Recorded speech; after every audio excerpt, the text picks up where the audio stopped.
For visually driven people, learning to draw is a powerful tool. But here's the key. You don't need to be an exceptional artist. The goal isn't to create a masterpiece, it's to relate your ideas into paper as closely as possible to how you envision them. It's about making your thoughts visible, not about aesthetic perfection. I have a friend who's an architect, and while his drawing skills are adequate, they are not extraordinary.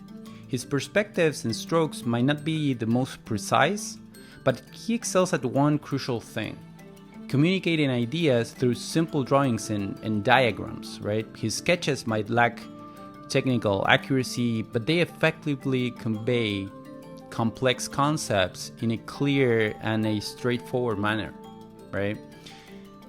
This is what we are aiming for: the ability to express our thoughts visually regardless of our drawing proficiency. The fact that you may not know how to draw well isn't a barrier. What's important is the understanding of how to translate what's in your mind into physical paper or digital that reflects your thinking process.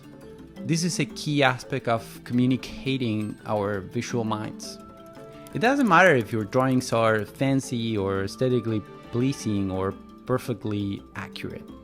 What matters is that you're passing that initial fuzzy thinking into the canvas.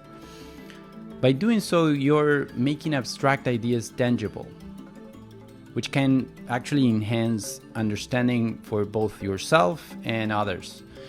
Remember, the purpose of drawing in this context isn't to impress with artistic skills, but to clarify and communicate ideas. So you need to pick up that pencil and start sketching. Your drawings might not win art awards, but they will serve their purpose in bringing your ideas to life.